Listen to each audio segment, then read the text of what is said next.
Well, good morning, everyone. It is a pleasure to be here, and I'd like to just focus on two things: culture and the talent pipeline, both attracting and retaining. On culture, I think it is so important that we all understand what our core values are and then share those with our team. Today, people really want to be connected with companies which have those core values. So for us, there are 4 Ps. We talk about trying to manage the business. We don't do it perfectly.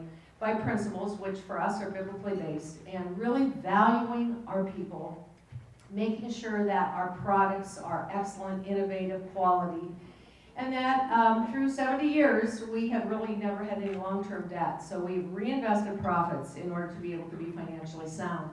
Now, our 4 Ps, our culture, was really actually tested on July 19 when an EF3 tornado hit our plants.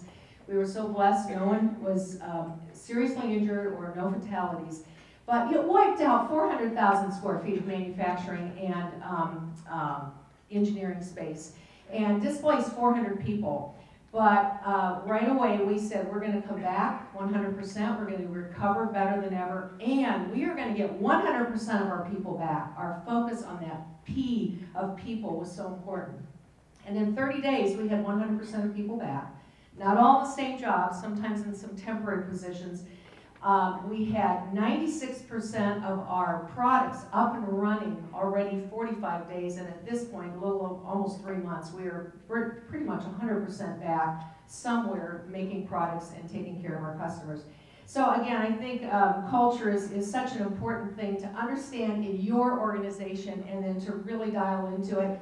And it's not just words, you've got to prove it out. When we talk about talent, I know across the country for manufacturers, finding the skilled workforce is the #1 issue. And across the state of Iowa, as Iowa Business Council, we've discovered it's definitely a key issue, probably the #1 issue. And so, for one thing we've tried to do, and I'm a former teacher, is invest in the talent pipeline for the future. So whether it's our children in our early learning center, already doing STEM at a very early age, or bringing in teachers. We have found for the last 11 years, bringing in teachers, elementary, junior high, and high school, to understand what manufacturing is all about has been really helpful. And we had, I remember one teacher said to me, well, I thought manufacturing was leaving this country, didn't know the facts. Another one said, I'm a manufacturing snob until I experienced 2 weeks understanding all about manufacturing at your place. And now I'm reformed and encouraging young students to look at the great opportunities in manufacturing. And then those are the same teachers that take hundreds of students to our manufacturing day. Now this year we had to alter that a bit because our pavilion, where we usually host that, has become a central receiving area. But we did an event for parents and for students. And it's interesting when you expose these kids and their parents to all the opportunities that are in manufacturing.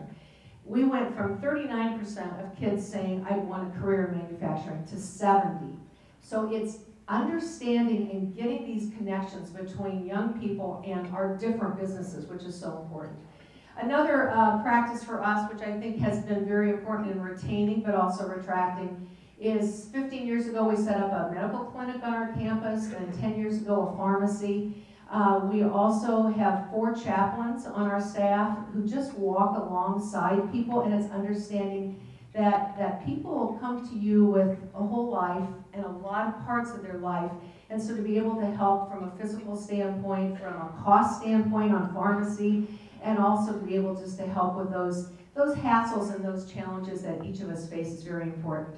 So I'm going to end, maybe even early, with just a thought which an informal mentor of mine shared with me years ago, Max DePrey.